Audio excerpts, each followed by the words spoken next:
Salut à tous, c'est Star Wars Lego Team et aujourd'hui on revient pour une review. La review du set 75034 de Lego Star Wars, donc les Death Star Troopers. Voilà, donc un set assez intéressant que j'ai acheté il y a pas longtemps. Donc il y a un set 2014, voilà, donc qui n'est pas sorti cette année mais qui est sorti de l'année dernière. Notamment c'est les sets qui incluaient les nouveaux blasters. Enfin les blasters qui lancent des projectiles, voilà, que pour ma part je n'aime pas trop.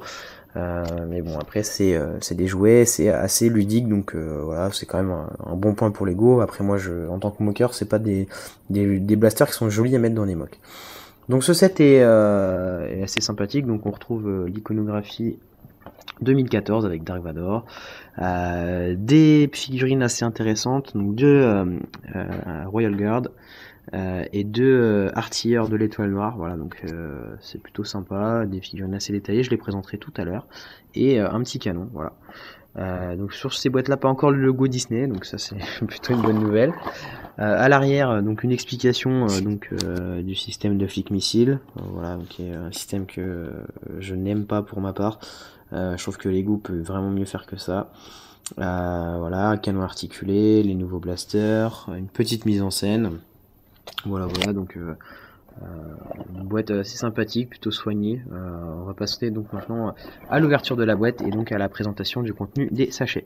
Voilà donc le contenu des sachets, donc un contenu qui est à mon sens pas exceptionnel, pas beaucoup de pièces. Donc voilà, donc le sachet principal, si on enlève les tenues des soldats, il reste pas vraiment de pièces. En plus des pièces pas exceptionnelles, peut-être à ces pièces là qui est pas très rare, mais sinon celle-là aussi qu'on voit pas souvent.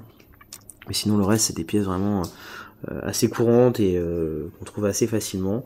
Le petit sachet, pareil, hein, pas des pièces exceptionnelles non plus, voilà, plutôt des pièces communes qu'on trouve également assez souvent. Donc voilà, un sachet qui est, enfin deux sachets qui sont pas très intéressants.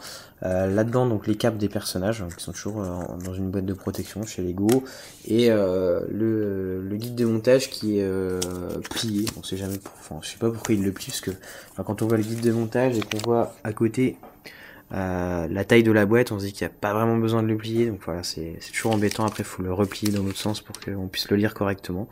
Voilà, donc ça, je sais pas pourquoi Lego plie systématiquement ces guides de montage. Voilà. Donc maintenant on va passer à la présentation, à la review des figurines de ce set. Et voilà donc les figurines de ce set, donc plutôt des figurines intéressantes. Les deux Royal Guard, voilà, qui sont pas trop mal faits, pas exceptionnellement détaillés je trouve. Je suis un peu déçu de l'arme qu'ils ont, voilà. Je préférais les lances qu'ils avaient avant. Voilà, bon, il y a beaucoup de gens qui ont pris ce set pour ces figurines-là. Ce sont quand même des figurines qui sont, enfin, qui étaient jusqu'à la sortie de ce Battle Pack assez rares, voilà, donc ce qui permet d'avoir des gardes impériaux assez facilement, voilà. Donc avant c'était vraiment que dans de très gros sets, assez chers et tout ça. Donc là c'est plutôt bien de Lego d'avoir un peu démocratisé cette figurine.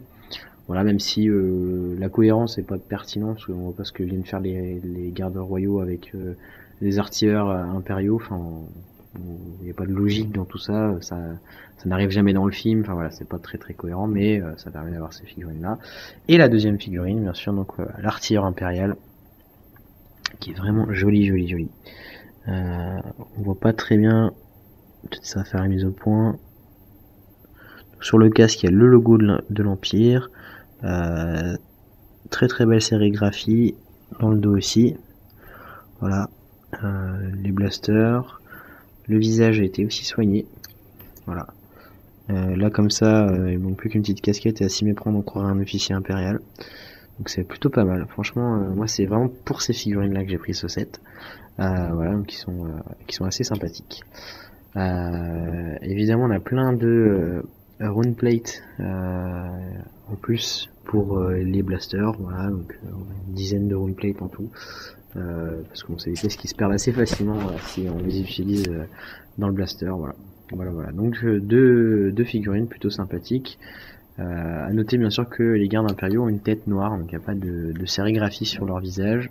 Si j'arrive à l'enlever, voilà, donc intégralement noir, donc ça c'est un peu dommage aussi. Voilà.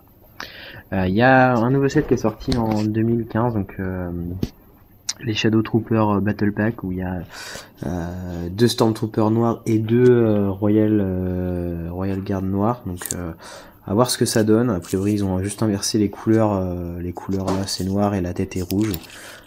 Et tout, en gros tout ce qui est noir et rouge dans le deuxième set, donc pas sûr que ça soit non plus quelque chose de fantastique de la part de Lego. Je passe maintenant à la présentation du petit véhicule qui est fourni avec ce set. Et donc on se retrouve avec ce canon finalement qui est plutôt sympathique à regarder, voilà, donc un petit peu trop de trucs translucides rouges, dommage, ça casse un peu l'aspect militaire, mais ça fait un joli canon. Bon, il y a, que je l'ai dit tout à l'heure, très peu de pièces à l'intérieur. Encore les flics missiles, hein, c'était encore en plein dans l'époque où Lego en mettait partout. Voilà, donc alors celui-ci il est exceptionnel parce que je crois le tir ne dépasse même pas le canon. Attention. Voilà, donc ça n'a même pas dépassé le bout du canon. Voilà, donc c'est vachement pratique. Donc, vous avez bien sûr compris que je suis vraiment pas fan de ce système-là. Voilà, donc le personnage là, il n'y a pas de commande pour le personnage, il y a juste un siège posé sur le côté du canon. Voilà, c'est un peu dommage. Donc il peut bien sûr monter et descendre. Il peut pas tourner, mais ça peut facilement se mettre sur quelque chose qui pivotera si vous l'intégrez dans un mock. Voilà, donc moi ça me fait penser un peu au canon qu'il y a dans l'épisode 3, dans la bataille de Coruscant, les canons qui sont intégrés dans les vaisseaux, les destroyers stellaires, où ça bombarde sur les côtés du vaisseau. Bon, ça me fait penser un peu à ça.